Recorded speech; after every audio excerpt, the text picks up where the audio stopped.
11वीं कक्षा की हिंदी आरोह पद्य भाग में कविता राम नरेश त्रिपाठी की पथिक के कुछ कविता के कुछ अंश हमने पढ़ लिया था। उस कविता का कुछ भाग हमने कर लिया था। उससे आगे का कुछ पंक्तियां रह गई थी जिनका हम सरलार्थ करने जा रहे हैं। प्रकृति पर लिखी गई एक सुंदर सी मनोहारी कविता। तो आइए इसका सरलार्थ हम कर लेते हैं। जब गंभीरतम अर्धनिशा में जग को ढक लेता है, अंतरिक्ष की छत पर तारों को छिटका देता है, सस्मित बदन जगत का स्वामी मृदु गति से आता है, तट पर खड़ा गगन गंगा के मधुर गीत गाता है।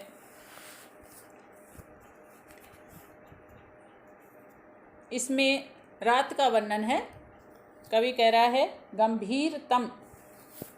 गंभीरतम मतलब बहुत ज़्यादा अंधेरा। तम होता है अंधकार। अर्धनिशा होता है आधी रात। जग को ढक लेता है। पूरे संसार को जब आधी रात में अंधेरा ढक लेता है पूरे संसार को, तब अंतरिक्ष होता है आकाश की छत पर तारों को छिटका देता है। यानी आकाश में तारे दिखाई देने लग जाते हैं, तारे आ जाते हैं। आधी रात और गहन अंधकार, पूरा संसार उसमें ढक जाता है। उस समय सस्मित बदन, सस्मित बदन का मतलब होता है सुंदर, आनंद से भरा हुआ शरीर। बहुत ही सुंदर बदन होता है शरीर। बहुत ही सुंदर शरीर वाला जगत का स्वामी अर्थात सूरज मृदु गति से आता है। मृदु गति होता है मंथर गति, धीमी धीमी गति से आता है। जब आधी रात हो जाती है, पूरा संसार अंधेरे में ढका हुआ है, आसमान पर तारे हैं, तब सुंदर मुख वाला, सुंदर शरीर वाला जगत का स्वामी अर्थात सूरज धीमी धीमी गति से आता है। तट पर खड़ा गगन गंगा के मधुर गीत गाता है। तट होता है किनारा। किनारे पर खड़ा होकर गगन गंगा, आसमान की गंगा और मधुर गीत गाता है। वह किनारे पर खड़ा होकर आकाश गंगा के मधुरता से भरे गीतों को गुनगुनाने लगता है। इसमें रात का वर्णन किया गया है कि सूर्य उदय होने वाला है, अंधकार है, लेकिन धीरे धीरे सूरज उगने वाला है, आ रहा है, और गगन गंगा के तट पर खड़ा होकर सुंदर गीत वो गाता है। उससे ही विमुग्ध हो नभ में चंद्र विहस देता है। उससे ही यानी सूरज से ही विमुग्ध होकर आकाश में चंद्र विहस देता है।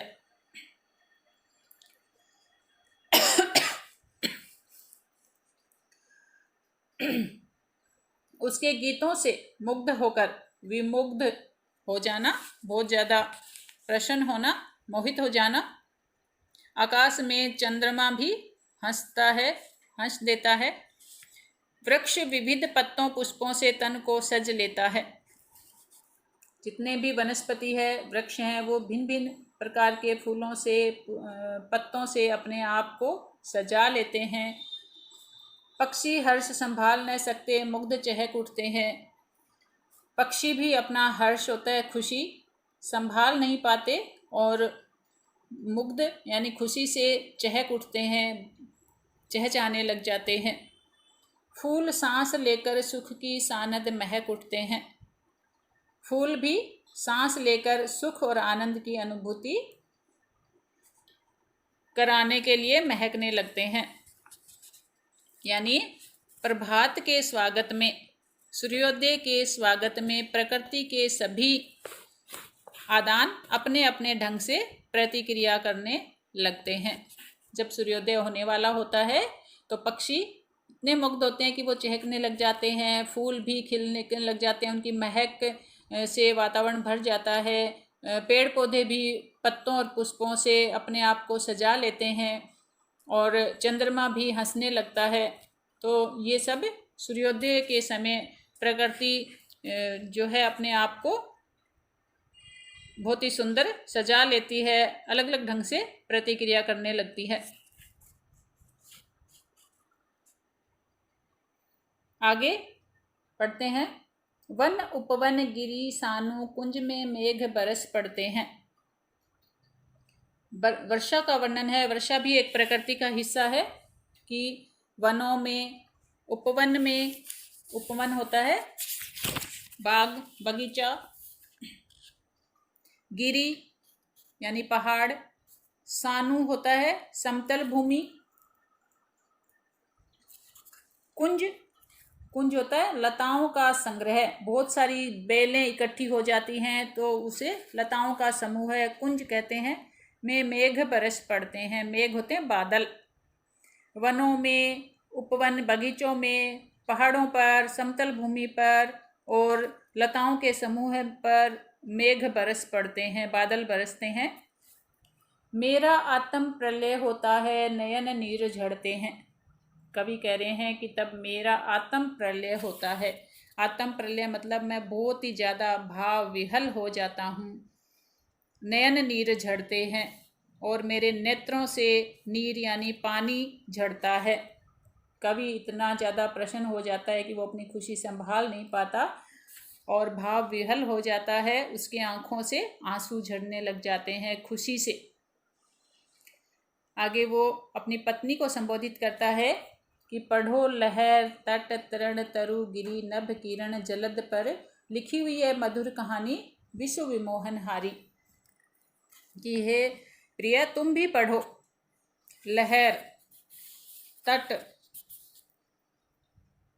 तृण, तृण होता है तिनका, तरु होते हैं पेड़, गिरी मतलब पहाड़, नभ आकाश, किरण और जलद बादलों पर लिखी हुई ये कितनी सी मधुर कहानी है, बहुत ही सुंदर कहानी है। विश्व को मोह लेने वाली, विमोहनहारी होते हैं मन को हरने वाली सुंदर कहानी है। इसे तुम भी समझो और पढ़ो। प्रकृति के सौंदर्य के प्रति ये जो प्रेम का राज्य है, इस पर कवि ने वर्णन किया। इतना सुंदर वर्णन कवि यहाँ पर कर रहा है। आगे की कुछ पंक्तियाँ देखते हैं। कैसी मधुर मनोहर उज्जवल है यह प्रेम कहानी। कवि कह रहा है कि कितनी सुंदर है ये कहानी, बहुत ही ज़्यादा उज्जवल है और मन को हरने वाली है।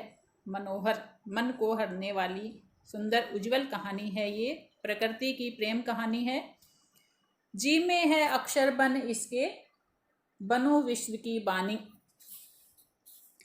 बानी होता है वाणी। कवि के अपनी इच्छा व्यक्त करता है कवि, वो कहता है कि मेरा मन करता है कि मैं इस कहानी का अक्षर बन जाऊं और संपूर्ण विश्व की वाणी बन जाऊं। ये जो प्रकृति की प्रेम की कहानी है, इसका अक्षर बनकर पूरे विश्व की मैं वाणी बन जाऊं। स्थिर पवित्र आनंद प्रवाहित सदा शांति सुखकर है। आहा प्रेम का राज्य परम सुंदर अतिशय सुंदर है। आगे कवि कह रहा है ये प्रेम कहानी बड़ी ही पवित्र है, स्थिर है, पवित्र है, शांति और सुखों को प्रदान करने वाली है। प्रकृति के प्रेम में आनंद ही आनंद है। प्रेम का राज्य परम सुंदर अतिशय सुंदर है, अर्थात प्राकृतिक सौंदर्य के प्रति ये जो प्रेम का राज्य है अलौकिक है। यह इतना ज़्यादा सुंदर है कि इसका वर्णन करना ही कठिन है, इसे तो सिर्फ अनुभव ही किया जा सकता है। तो इस पूरी कविता में प्रकृति का सुंदर, मनोहारी और प्रेम के राज्य का वर्णन हुआ है। इसमें विशेष क्या आया है देखो।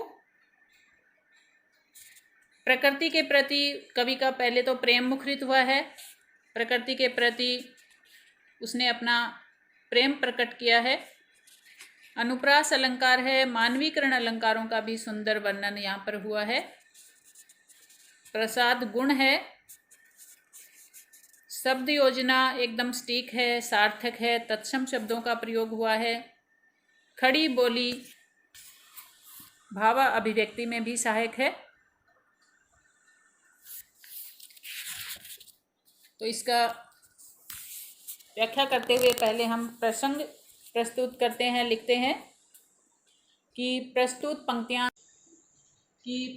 पंक्तियां हमारी हिंदी की पाठ्य पुस्तक आरोह भाग 1 में रामनरेश त्रिपाठी जी द्वारा लिखित रचना पथिक से लिया गया है और इसमें कवि ने प्रकृति के सौंदर्य का मनोहारी वर्णन किया है।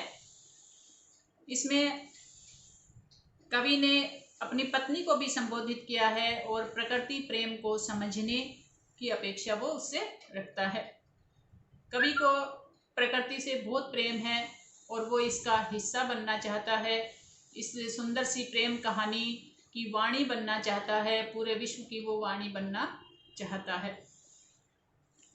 तो इसमें प्राकृतिक सौंदर्य का, उसके प्रति कवि का प्रेम झलकता है और उसने पूरी कविता में मानवीकरण अलंकार का प्रयोग किया है।